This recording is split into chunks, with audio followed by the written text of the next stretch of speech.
We'd like to acknowledge with gratitude that the land on which we gather is unceded territory of the Snipes, Ktunaxa, and the Silts, and is home to Métis and many diverse Indigenous persons. We honor and respect their role as storytellers and knowledge keepers on these lands and waters.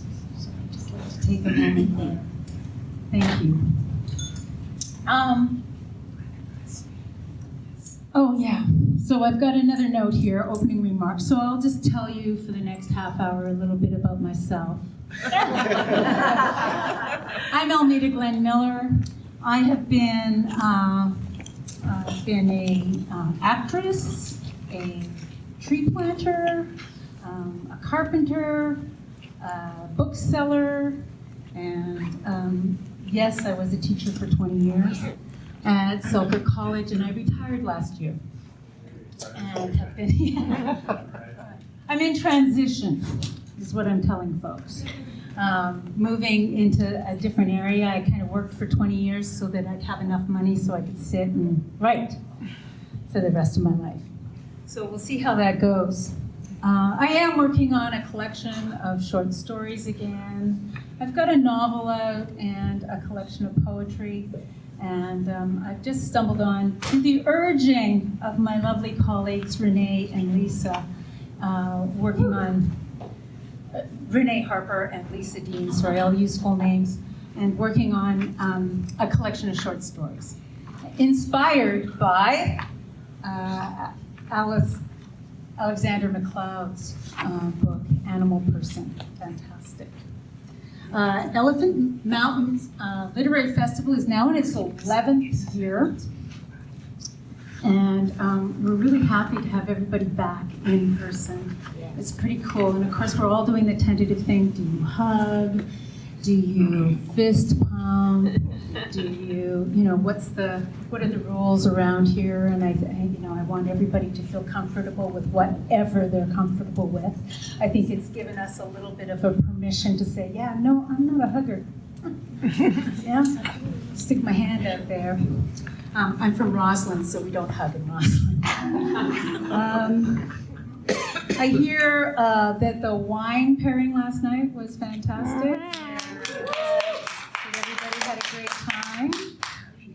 That's great. And I'd like to thank Samara with Notably Books, who is carrying, for being on hand to carry all the presenters' books. So please make sure that you take advantage of this. As I soft pedal here, I'm going to start introducing people. I've said no to everything for over a year now. I've just said no, but I can't say no to Lisa. And I do have to say it's hilarious because they think I'm a rebel just because I wear my sunglasses in the room. But the truth is, their prescription, and I forget my other glasses in the car all the time. And so I would go into meetings at Selkirk College and sit at the back of the room with my sunglasses on, and it was only because I needed it to read the screen in front, or to pretend I was reading it while I was sleeping. So, yes, now I can see you all, and very many familiar faces, but I'm going to take them off again, okay? I'm just going to introduce these guys.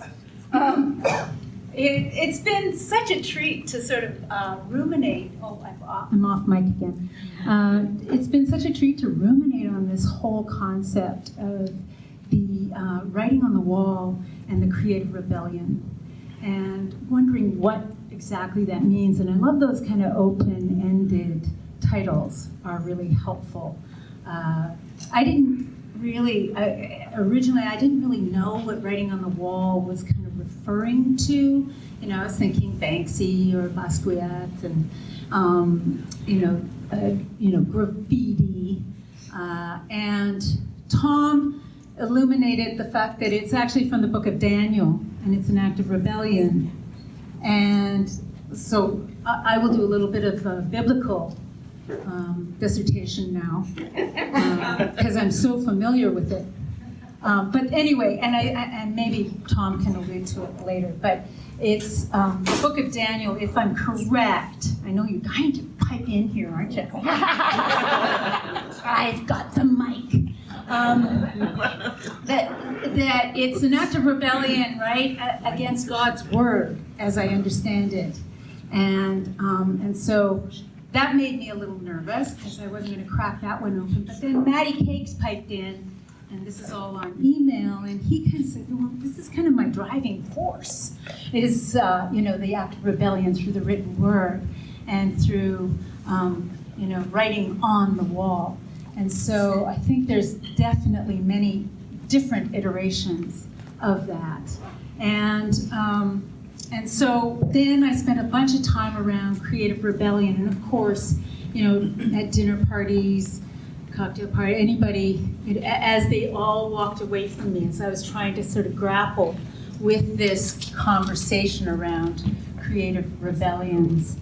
I've never seen myself as a rebel, yet I think others do.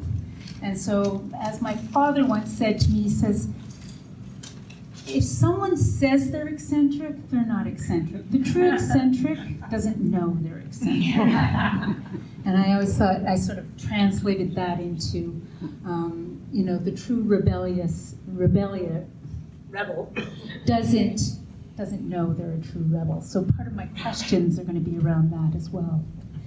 Tom Wayman here, and many of us know Tom. Since 1973, Wayman's published, I like this, innumerable books of poetry, nonfiction, and fiction. They actually can be used as, as scaffolding for a house. In 2015, he was named a Vancouver Literary Landmark. I like that, landmark, with a plaque on the city's commercial drive, honoring his championing of people writing for themselves about their daily employment. And I know I studied across in the States, and they all knew of Wayman and his work poetry. In 2022, he was given BC's George Woodcock Award for Lifetime Achievement in the Literary Arts. And so he just got back from that, so just congratulations.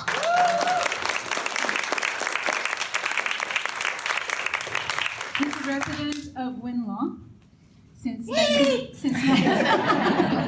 down in front. Okay. Since 19. For now. I didn't mean that. He was crazy as you.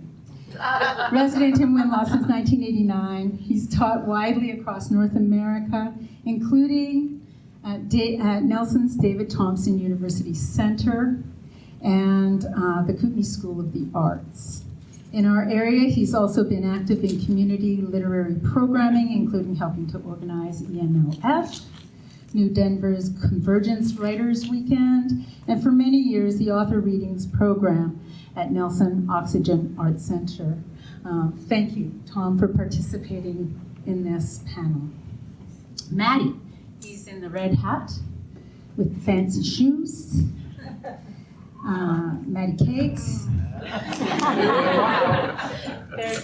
There's others, apparently. Matty Kakes is a muralist and street artist, ally, academic, and educator. As an artist, he's all about vibrant colors, and you've seen his work around the Kootenays, the land, and political commentary. As an educator, he's interested in how creativity can promote wellness and learning. His work can be found throughout the West Kootenays, including Canada's first air purifying mural painted last summer in Castlegar. It'd be cool to hear about that too. And in Castlegar, and a contribution to the 2018 Nelson International Mural Festival. Matty lives with his family in Pass Creek, where he regularly paints 2 large mural walls, subjecting the public to his socio-political ideology. And his lovely family is sitting at the back, Lisa Dean and Scarlett. Peace. And Suzanne Simard has finally arrived so that I don't have to read my poetry from high school. Thank you, Suzanne, for joining us. Avi Phillips, hands up here. His passion for arts was greatly influenced by years of arts education in Toronto. The Claude Watson Arts Program in elementary school, the Arts Unionville program in high school, and the Theatre Arts program at Humber College. Avi has performed professionally on screen and on stage since childhood, a more laid-back lifestyle in beautiful Kootenays, and is interested to get involved in a vibrant theatre community. It led him to, and his family, to relocate to Nelson in 2016, and I think we're very fortunate to have him here. He's made a second name at the Capitol Theatre, and some of you may be familiar with him as director, the rock musical, Bastion to Paradise. Thank you, that's, I need my other glasses that are in the car. Fastlane to Paradise, the Christmas pantomime, Alice in Nelsondale, and as performer in Black Productions' Mamma Mia, which I think, Anne, you were involved in. Pat, you were involved in, right? So I was in the Winter Tales too. Who else was in Nelsondale? The entire town. And his most recent one-man show, Corona Artists, Creative Art in a Pandemic. Off stage, Avi loves hamming it up with his 11-year-old daughter and 7-year-old son and creating art. And I think one of the things that I think happens in this wonderful place of the Kootenays is that we do come here and we patchwork all our talents together to try and figure out a way to make it work. And I really appreciate that about sort of multidisciplinary artists. Suzanne Simard, she's a professor of forest ecology. I'm sure she doesn't need much introduction here at the University of British Columbia, and the author of Finding the Mother Tree, Discovering the Wisdom of the Forest, which I am 3/4 of the way through. Thank you very much for writing this. Suzanne is a pioneer on the frontier of plant communication and intelligence, and I think that's what she was doing while I was up here just filling in time, and has been hailed as a scientist who conveys complex technical ideas in a way that is dazzling and profound. I think she's truly an original thinker. From, what kind of motivated her to even investigate deeper. Takes a certain kind of mind to think that way. Her work has influenced filmmakers, The Tree of Souls in James Cameron's Avatar, and her TED Talks have been viewed by more than 10 million people worldwide. And I just have to say, I haven't seen any of these TED Talks, but I am reading your word for word. I never miss a sentence. Thank you. Okay, so we're going to hear from each one of these. Sorry for the long introduction here. And then you're going to hear much less from me. Thank goodness. I put together a bunch of questions here and asked everybody to kind of focus on one so that we could sort of swarm around some concepts. And then I would really like for these panelists to sort of have a conversation, a dialogue around these questions, if they may. So I have asked for them to prepare ahead a little bit. And these are, as I would as a teacher, right? What are your primary concerns, and how does your work attempt to address that? Is there a way you are trying to create something different, or that what is percolating inside you needs a way to express itself? Avi's work in theater, right? Wayman's work with poetry, Matty's mural conversations, and Simard's story of a forest. To wake your audience up to your ideas or concerns, or to push against conformity? Do you see yourself and your work as an act of rebellion? Were you conscious that you were having rebellious thoughts, or did you just feel the need to relieve the disturbance that was building inside you? And this is for all of you. What compels us to push? What compels us to write? What compels us to create our art? The Greeks call it anake, acting out of a disturbance, because I'm fluent in Greek too. Do you see yourself having a conversation with your audience, or simply putting it out there to see how it lands? So is it a conversation, or do you just throw it out there and just, wait for the crash, right? Or wait for a response and just wonder how that's going to land, or not even worry about it? What responses to your work have surprised you or even mortified you? And that was sort of more in response to my question to you, Matty, sort of understanding what that response to that mural was. What role does the public space, publishing, live theater, murals, have in creative acts of rebellion? And then finally, my question that I grapple with every day is, what role does trust and faith have in your impulse to create something? So I think I'd like to hear from Tom, and I may, or, we'll sort of hear from each one of the panelists, but also we'll pause for questions from each one of the panelists as well. So pay attention, okay? All right, here, Tom. Thank you, Ameda. Does this work? Okay. Yeah, just at a high rate of speed here. In order to focus what I wanted to say, I'm calling this my experience of arts engagement with social change. It's just how I interpreted what we were going to talk about. So real quickly, I'm going to talk a little bit about my background, then a little bit about how I've discovered art's role in society, and then finally get to the meat of it, which is what is that interaction between art and movements for social change. So I guess I encountered the topic first when I went to, in 1966, I went to Southern California for graduate work and fell in to bad company, the radical student movement. And then when I got back to Vancouver in 1969, into the radical labor movement. And I had become convinced along the way that that our society is reproduced each day by all of us going to work, and by doing so, our community is fed, clothed, housed, educated, entertained, healed. But we also reproduce on those jobs. We reproduce the power relations.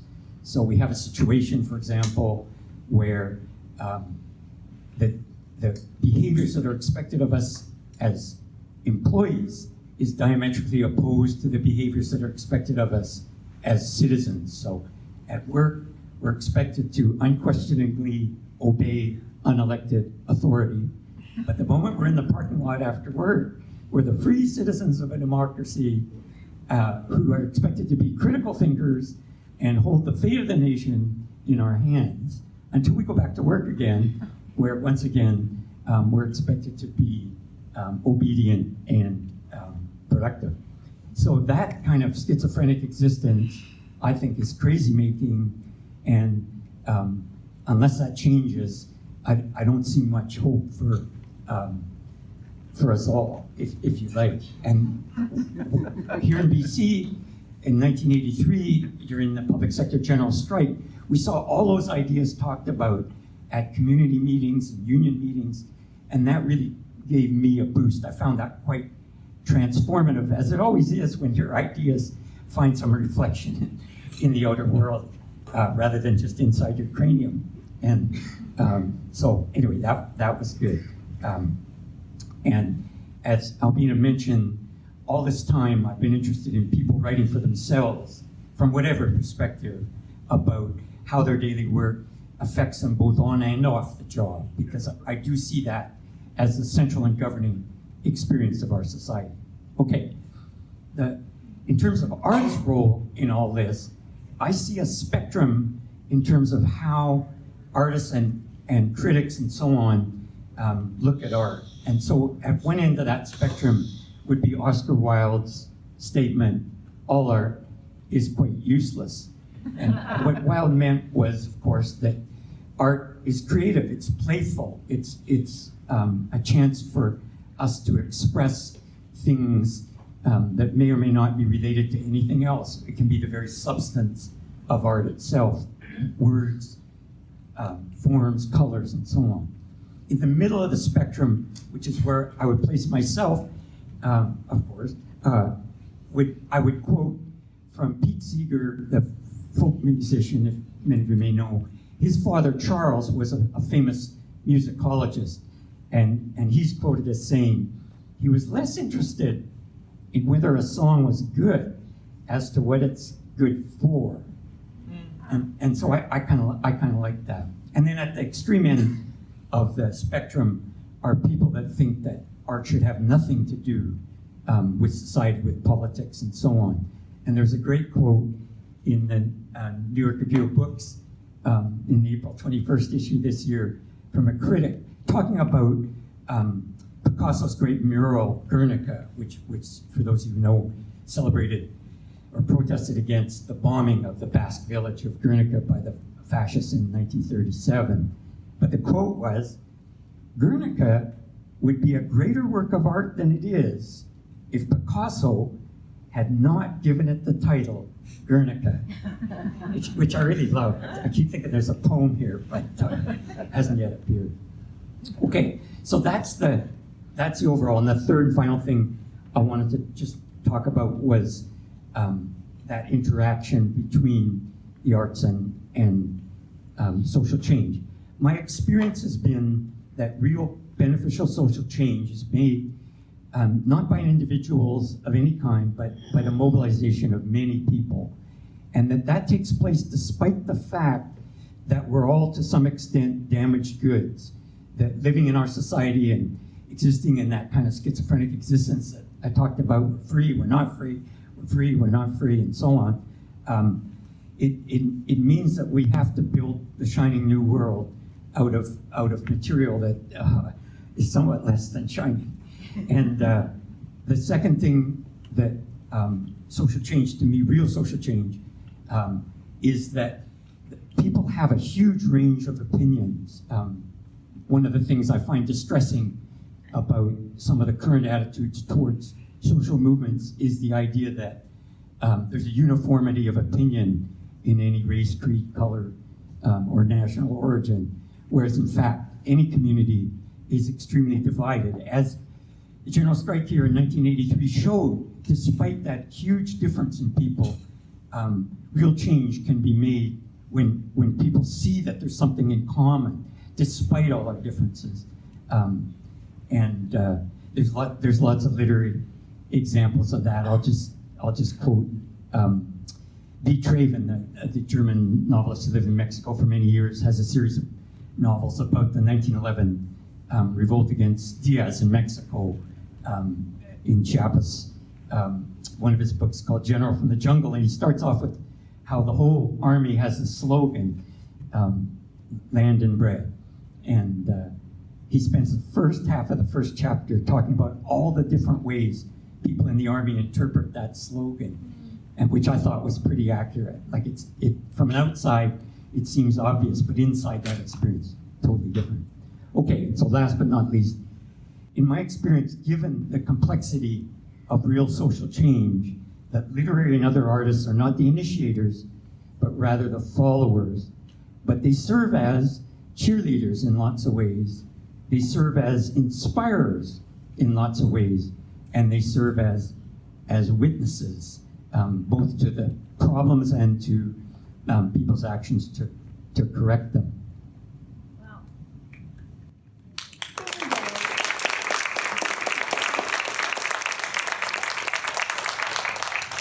Awesome, Tom. That was just great. And does anybody have any comment, any response to that? The schizophrenia? Matty? Sure. Hi. Yeah, thanks, Tom. Well said. I think a lot of what you said is really interesting. That last piece around artists being more that mirror to reflect the social movements, I would definitely agree with that. I think about it a bit like education, right? As a teacher, I try and find different methods to reach the students, right? Because everyone learns differently, And I think you can kind of extrapolate that to art, all the different types of expression.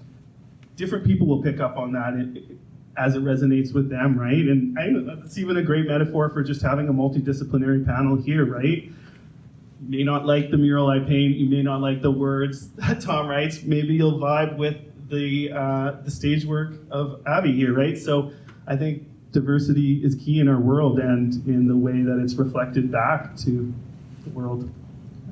Yeah, awesome, thanks. And Matty, would you like to? Oh, Suzanne. Not really. Let me think. I'm actually don't consider myself an artist, but I love that I've been included in this group. I came to art as a writer, I guess, as a scientist who was rebellious at every level in my science, and my writing is an act of rebellion. And so, as not an artist who doesn't fill the role of revealing or amplifying or changing the conversation, but as someone who's trying to express what we know scientifically, I agree with everything that you said, that is so needed.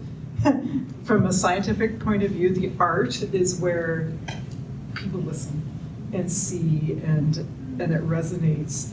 But you can do all the science in the world you want and you won't get that because people can't see it in their way. So anyway, I came to art from that completely different. Okay, thank God. Nope, that was. I'm done.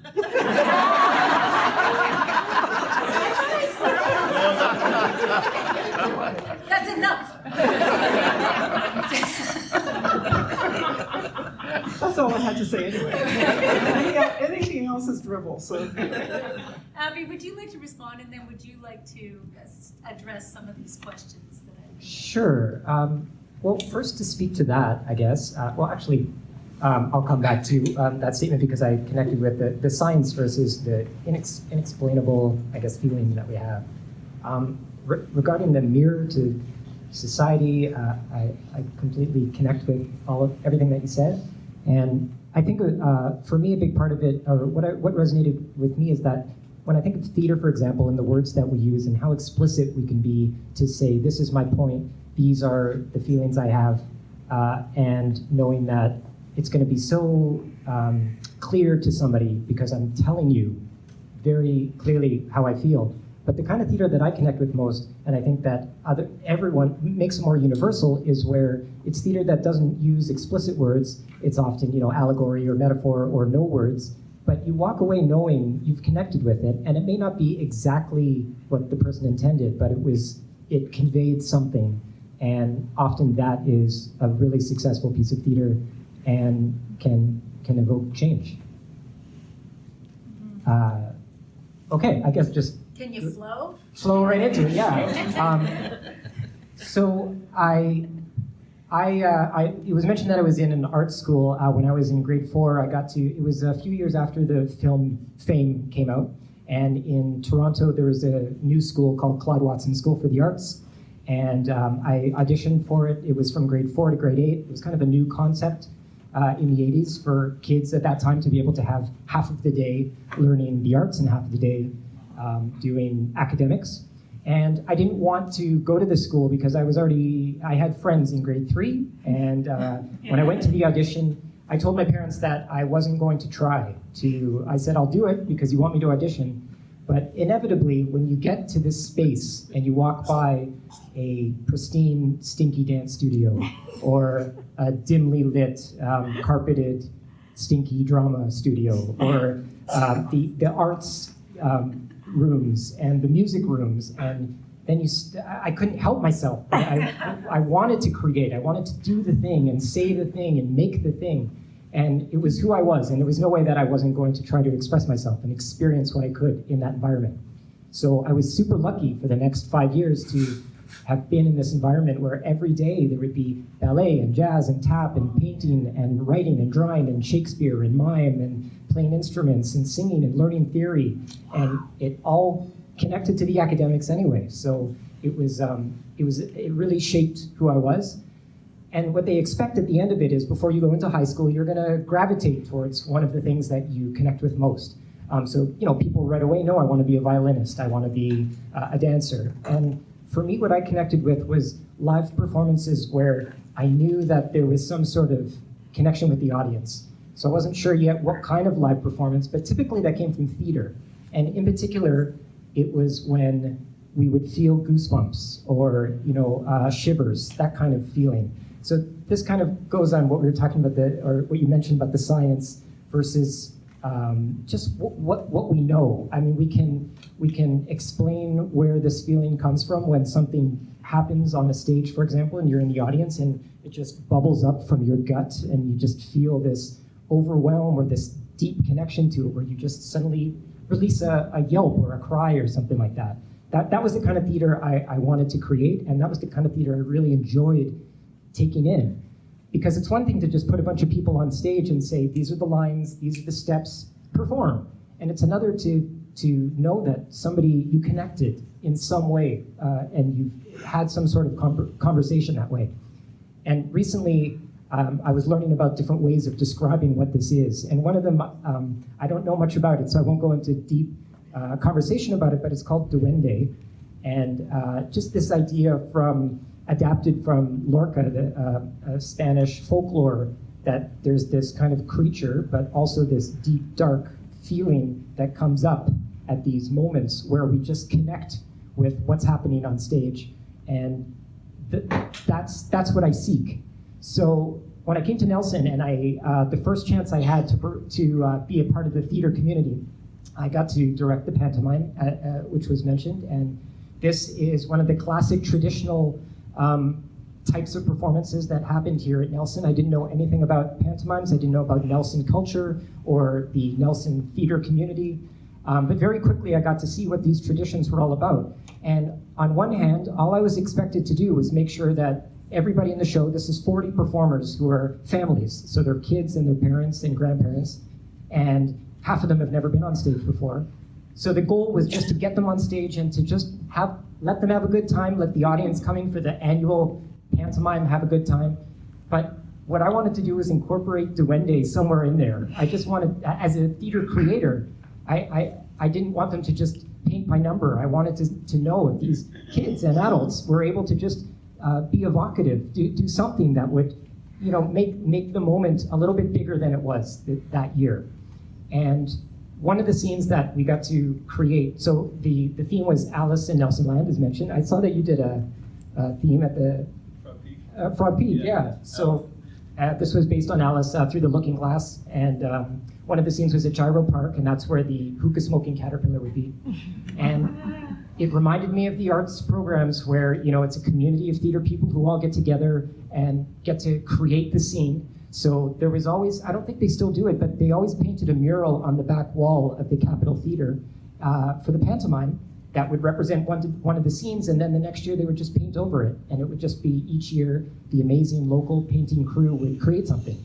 So I chose that would be the Gyro Park scene, so we could have this beautiful, expansive view of the mountain and the water, and it was this beautiful painting that got painted over the next year, and the detail was beautiful. The area in Gyro Park where they have the rocks inside of the fence, somebody drew Dwayne Johnson, the Rock's face in there, and just these little Easter eggs. And then we had the art department who would create this mound that the caterpillar could be on top of, and people could be inside of it and moving his foot or the bottom of his body.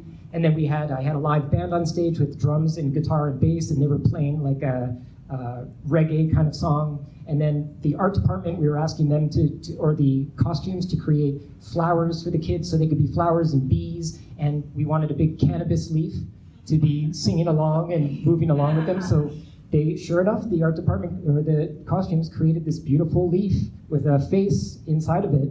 And there was all kinds of puns about weed and, really silly, benign, where we were saying that, the buzzing bees, the typical things that happen at a performance like this. And they had the audience sing along to One Love by Bob Marley. And at that moment, that was one of those, for me, duende moments, because I just started to hear the voices and the combination of all these artistic aspects, the lights, the sound, and all the art that's surrounding everybody. And it was, for me, a real moment of connection where this community came together. I thought that I was successful in my plight here for putting on a show, an interesting theater show. Afterward, after the show was over, there was a couple letters written to the Nelson Star that were printed about how it was an inappropriate show. And one of the complaints was from a mother who said that she just wanted to bring her 8-year-old daughter to the show to have some fun. She didn't want to have a conversation about drugs after the show.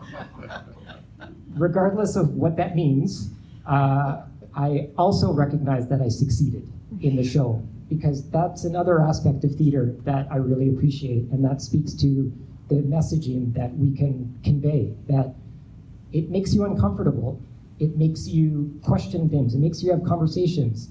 And I knew that I did my job by making it a little bit controversial, because I don't think it was a Just Do Drugs ad. I'm not sure that cannabis leaf is really going to make a kid question whether they should do drugs or not. It would have been just a dancing leaf singing Bob Marley. And that to me is the power of theater. So I appreciate it. Thank you. Yay.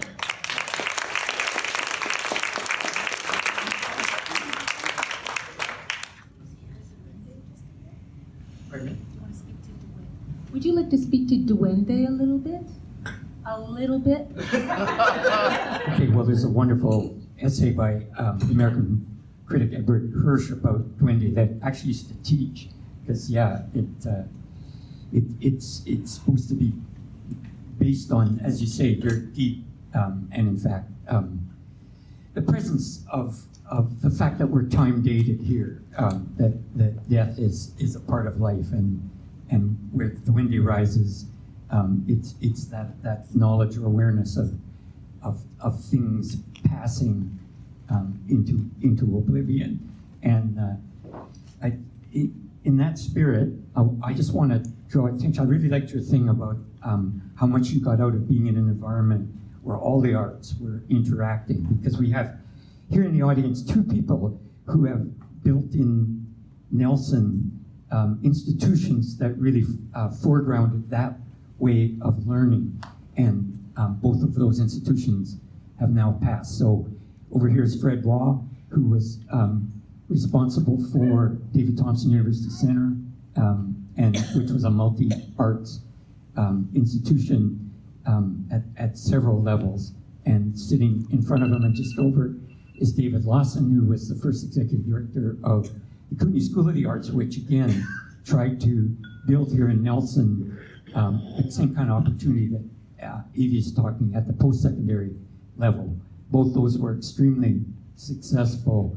Both of them were cruelly cut down in the flower of their youth, as it were, very Duende-like. So, speaking of being cut down in the flower of their youth, Matty Kakes, do you want to talk about your mural work and work with youth? Sure. Blah, blah. What's that about my youth, though? I'm not as young as I pretend to be. Yep. So apparently there was a list of questions that I've forgotten, but this is also about rebellion, so I don't really need to follow them, do I? So I thought I'd start with a little audience poll, just for some engagement. So when I'm going to say a couple words, I just want you to reflect on what comes up for you. Just resonate on the word. So if I say graffiti, what thoughts, ideas, attitudes come up? You can say them out, or you can just think them to yourself. We're a pretty diverse group here, but I can read minds. Anyone? Good? Oh, we got a thumbs up. Yeah, I got a thumbs down, thumbs up. I think some common, yeah? For me, it's everything the spectrum from tagging, which is just nothing, to amazing art. Yeah, nice. So you see it as a spectrum. Some people see it as vandalism. So graffiti, what about muralism? Murals. If I say murals, where's the, yeah, so. Beautiful. Yeah. So generally a stronger, more positive sort of reception, right? And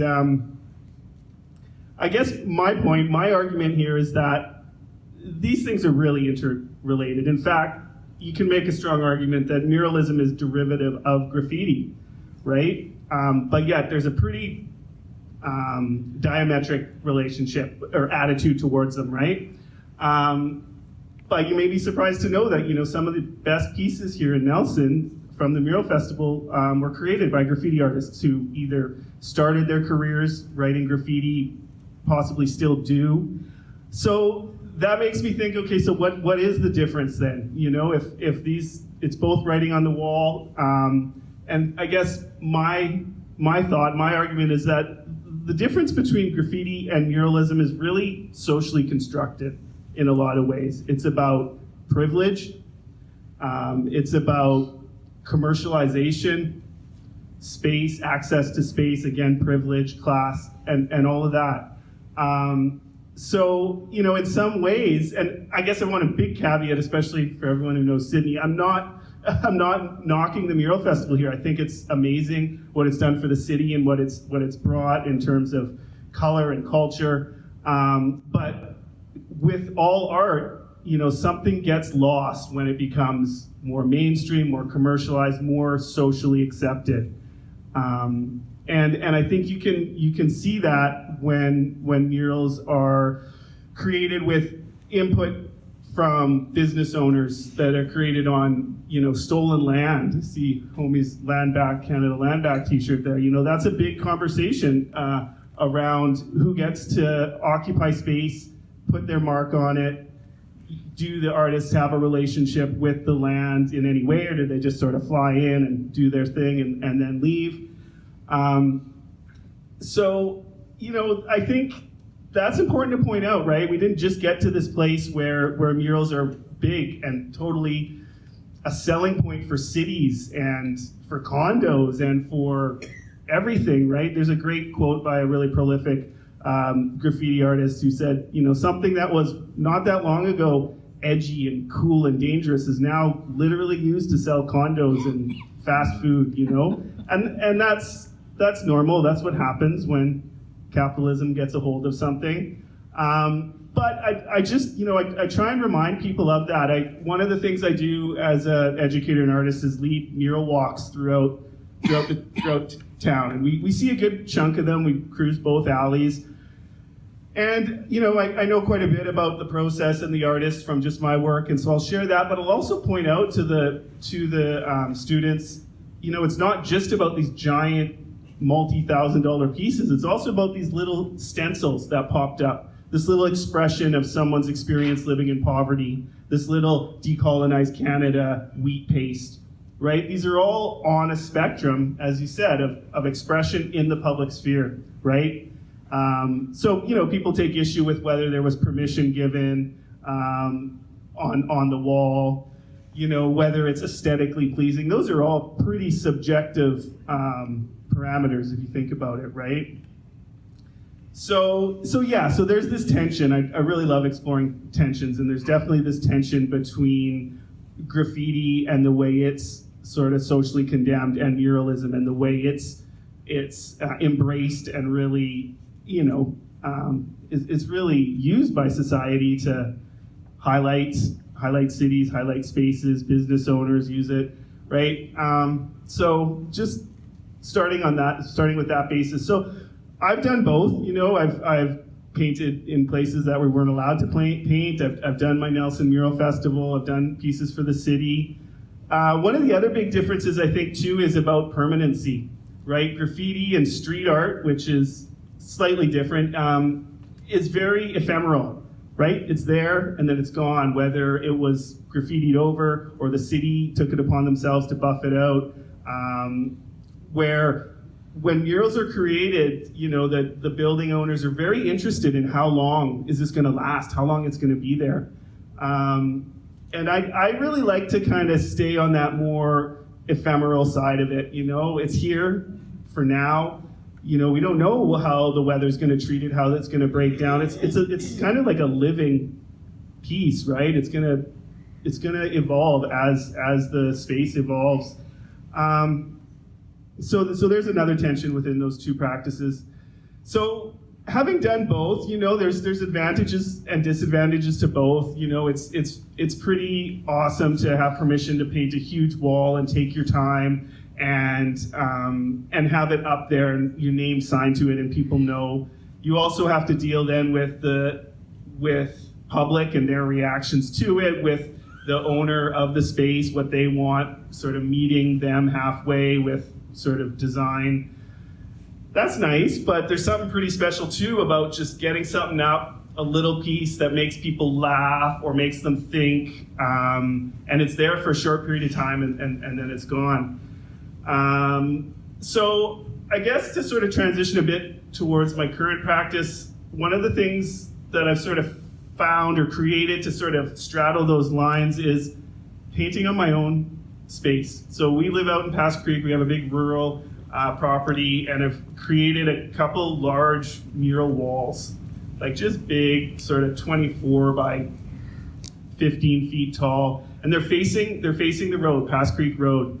And so this has kind of given me an opportunity to do both, to have this large permission, it's my space, although it's on stolen land, so that's problematic anyways. But permission to paint in this space, have it up for as long as I want and whatever I want. And as a social justice educator, I teach social work. Often the themes that I paint are political. They're socio-political. They're based on the never sort of static trends in our world right now.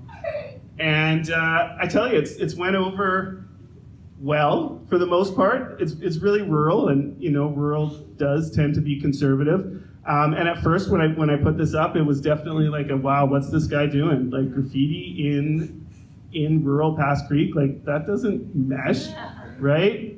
And so the first piece I did, this was 2018, so it was it was impossible not to paint a Black Lives Matter piece then. And so just imagine, that goes up. There's never been art, there isn't street art, there isn't graffiti in this area, and that's the first thing that appears. And so feedback, I get feedback often, and it's been 99% positive. I think some of the most powerful messages I got from that were from people of color saying, like, yes, thank you. I feel safer in this area, knowing that there's allyship, I guess. So I've covered residential schools, trans rights, Black Lives Matter, predatory capitalism, and on and on and on. And, there has been the occasional critical feedback, I guess, but it was pretty racist comments, to be frank. But I think that's just the other tension of it, is like progressive ideas presented in a more conservative, sort of old school environment. But that's what I thrive off of. I love the fact that it's making people think, talk, even if it makes them a little upset. It's giving them that dialogue, similar to maybe the grandma and the grandchild, whether they're talking about legalization of weed or the need for harm reduction, or what is BLM? Actually, I had the neighbor down the street came up and she was like, "So what's Blum? I don't know what's Blum." And this is someone who needed to know what that is. So people will ask, when I write intersectionality or ACAB, what that means, and I tell them the same thing I tell my students is, go look it up. There's a lot of information out there. Go look it up. Come back, we'll chat about it. Thanks, man.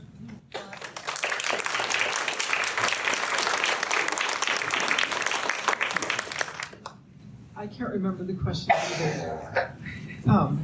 But do you want to ask me one? Yeah, exactly. Do you see yourself and your work as an act of rebellion? Okay. So the short answer is yes. I guess, when I started and I introduced myself and I said I didn't consider myself an artist, I'm a scientist. Actually, art and science are not that different. In fact, if we look back at, some of the most incredible artists and scientists, they were the same. Michelangelo, Leonardo da Vinci, or even, Aboriginal art or First Nations art is about the land, right? And knowing the land. And that knowledge of the land is very scientific. And so when you see First Nations art about returning salmon to the waters, that's because of a knowledge of how the salmon refertilize and reinvigorate their own waters. And so that closeness and knowledge of the land is celebrated, and that the cultural institutions that grow up around that knowledge is celebrated in art and conveyed in art. And so for my own act of rebellion, I grew up in the Monashee Mountains. My grandparents lived between, one set in Nicusk and the other set in Maple Lake, and so we were in between that area, and I grew up in the rainforest there. And so I never considered myself either anything, an artist or a scientist. As a kid, you don't know that there'd even be a division there. But what I did know is that I loved the forest, and that I was a kid of the forest, and so that became my whole raison d'etre, is how can I, what's my role in these forests, and what can I do to help protect them? And I was very much influenced by Rachel Carson in the 1960s when she wrote Silent Spring, and I could see, even though it was really it was post-colonialism, and well, maybe we're not in post-colonialism, but then the residential schools were very much active. We were, settlers were building towns, moving to cities, cutting down forests. It was the beginning of the great cut down of our forests. And so I felt this enormous act of rebellion immediately, even as a kid, right? Like, what the heck are we doing here? And then thought, well, I'll be a writer. I thought, I could be a writer. And I actually went in a contest in grade 12 and won this contest writing this article or this essay. And I thought, yes, I can be a writer. But then, when I got to university, and I thought, well, I need to be more practical. Anyway. Sorry, all you writers. I didn't mean that as a diss, but anyway, so I always had this writing thing in the back of I love to write, right? And right? Correct? But I became a scientist and a forester because I love the forest. And I became a scientist that was always outraged by what was going on in our forest, this disconnection from the land, the disenfranchisement of our First Nations people from the land, how it was, so ignored, and then we were committing the same crime to the forests and the trees, we being the settler colonial community. And so as a scientist, then I had to become trained, right? I became trained as a scientist. I got my master's and PhD in forest science. And then I became an academic eventually. And it's a very self-policed process where you do your science in a methodology that's very Western. You write your articles in a methodology that is very precise and concise, so that a scientist, when they go to read an article, they don't have to go through any artsy stuff. They just go right to the information. And a scientist is reading all the time many, many articles, and so it's like this very, a very fluid and efficient way of learning if you're trained to read that way. Okay, so I'm going to ask the question, how many of you have read a scientific article before in a journal? Oh, wow. Good for you. That's amazing. Okay. Did you enjoy it? How did you enjoy it? The abstract. In the abstract. Okay, let me ask another question. How many of you have read a National Geographic article about science? Pretty much. And did you enjoy it? Yes. And good, yeah. And how many of you have read a novel like Ursula Le Guin or something? Oh wow, this is an older crowd, so that's awesome. And how did you enjoy that? She writes science fiction, but it's sciencey. Right. Okay, how many of you went to see Avatar and enjoyed it? Okay, it's kind of an old movie now. The point is that it's really hard to read scientific articles, and my hat's off to you, and I'm amazed at how many of you have read them. I mean, I don't actually gravitate to them and go read them because I'm like, oh my God, I've got a headache right away. But, so what's my point here? My point is that I wrote 200 journal articles. I'm actually writing them all the time with my students. And, and it's really hard to get published in that way, but it's a very precise way of writing. And it's not very, it's very prescriptive. And when you get reviewed, if you stray from the lines, you're reined back in really quickly, or you won't get your work published. Okay, so then it ends up in the scientific journals, and very few other than you people read them. You guys are very special. So very few people read them. Okay, who do you think should read scientific articles? Politicians. Okay. How many of you think that they do? They don't. They do not. Okay, so what they're doing is they're listening to their lobbyists who listen to different levels of summaries of science that eventually, the scientific article is like the last thing that is read by a politician. It goes through many, many, many layers, many, many filters of interpretation. And it's really not science that drives politics or public policy, in fact. It's all kinds of things. And so my articles never got read. And so I did the main work that I did on how plants communicate and connect 30 years ago. And it sat in the halls and the libraries and the scientific journals for a long time, being completely ignored. If not ignored, then suppressed.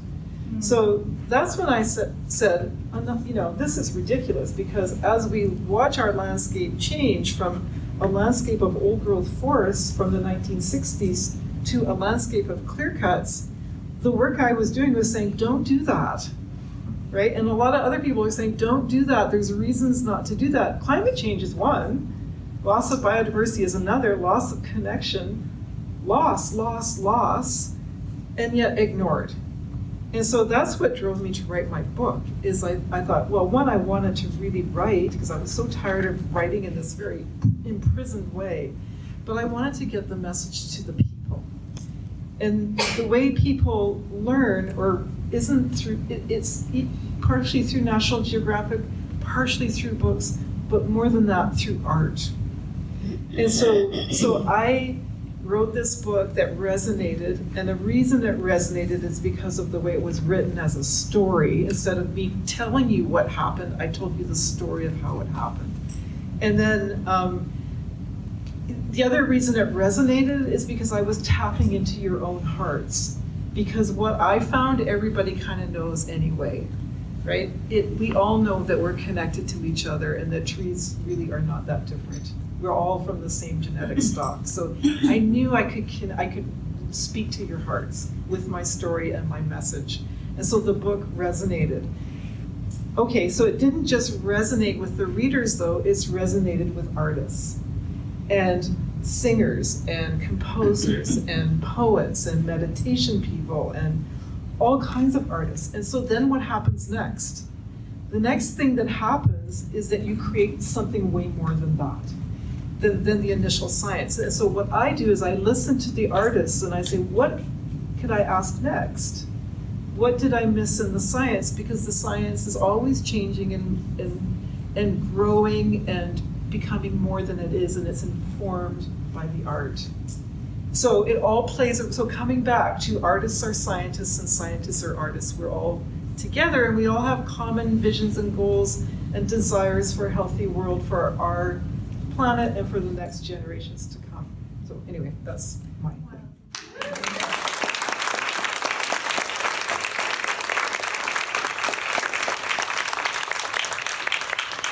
Thanks, Suzanne. That really brought things back for everybody. I did want to say that, Avi's description of the school that he went to reminded me of your description of digging into the earth and discovering all these different layers. And I think that, you know, with all of us in our art, we start to dig, and we have this compelling need to sort of dig through the earth of our work. And what we discover are rhizomes and fungi and, you know, all those mycorrhiza and all the stuff in there that keeps us going. So I really appreciate that. Thank you for pulling that all together. And thanks to this panel for all their good work. We do maybe have a few minutes. Anne, are you around, or have you just? I'm here, but I'm not the boss. Oh, who's the boss? Robbie. Do we have a few minutes here? I know there is another panel starting at 2. At 2. I think we can do another So 6 or 7 minutes. That'd be great. okay, great. Yeah, let's do it. Does anybody have any questions they'd like to pose? Okay, Pat first. Quickly. Oh, do I have to do this? I'll I have a run big around- mouth. I'll run around the room. It's for Suzanne. Suzanne, and I could have missed this, but you talked about how you felt your work as a scientist was ignored when you wrote those papers, and then as you then developed to go back to your art, which obviously you were thinking about in your high school when you wrote that essay, and chose another path at that time. But once you did it as the story, once you went back to those roots, did you feel that the scientists or those folks were part of your audience suddenly? Because you were ignored when it was a paper or an essay, and now you chose a different path. I wasn't thinking about the scientists, but I think that it actually opened a pathway and access and permission for scientists to think outside of their very rigorous and very strict way of thinking and doing things. I think it has been useful. I think, you know, and I was actually expecting a big backlash from the scientists. I really was, because they're saying, oh, you can't say that. Oh, you've interpreted beyond your data. I was expecting all that, and I haven't received it, which is really good. I'm sure they're talking behind my back. They're scared to death. This is not exactly a question. I just want to say about the mural situation. This is historical. Unfortunately, I'm at the age where I can't remember anybody's name, but the first murals were put on the back of the building opposite what was the jam factory, and they were put in frames. They were not allowed to be painted on those walls. And there was a mural from the youth center that the youth painted that had naked men. And the city took that thing, painted over it, and put something with only naked women on it. No. Yeah, it was historical, you know, about, well, I don't know, something. But the people in the youth center had decided this is what they wanted on the mural. And it was appalling. So there's not just a recent kind of tension about it. There was active hostility to the notion of anybody else painting on the walls. So this whole thing about the mural festival and all of this is very new.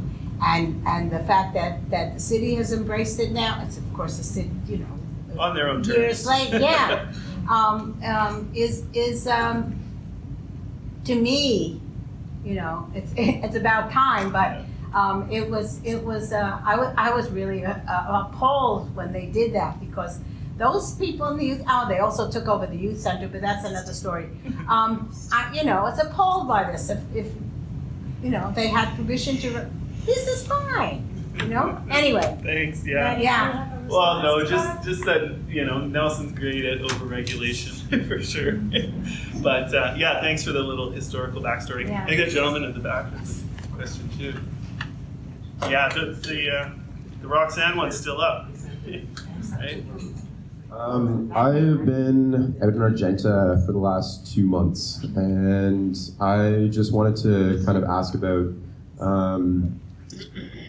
We've been protesting on a road out in Argenta, and Suzanne, you're pretty familiar with it. We almost met in Argenta, and then your truck axle broke. I'd love to have an opportunity to meet one-on-one and discuss a little bit further. But I see protest, and specifically like on-the-ground protest, whether it's on a logging road or in front of City Hall or in front of Brittany Anderson's office, as a form of art. And using that and touching on a little bit of what you talked about, of how slow this science is to come in and actually be implemented, and how it's not seen by politicians. There's other values there that I won't go into, but how to bring that that new insight, and not only just science but also culture.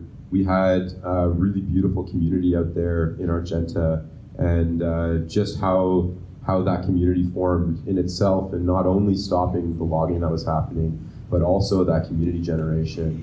So how to use protest as a form of art to implement scientific change. Thanks for the question. Anybody want to respond to that? Active protest? I've already spoken once, so maybe I can talk to you. Active protest?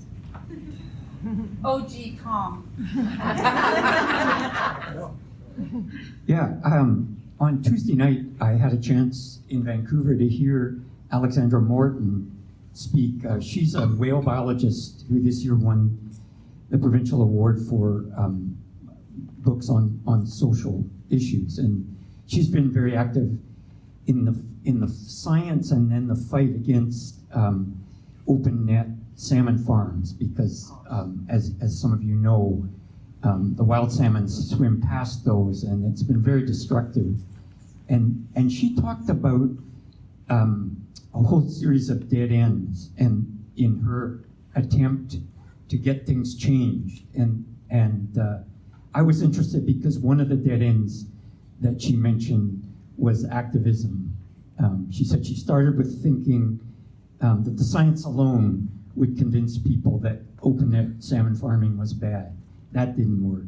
Then there was all kinds of activism. I think she was arrested at one of those, but she had a lot of praise for the young activists, but in fact, that's a kind of dance where people go out and protest and feel good about that, and the cops come and clear them away, and they feel good about that, so everybody's happy, but the bad stuff still goes on.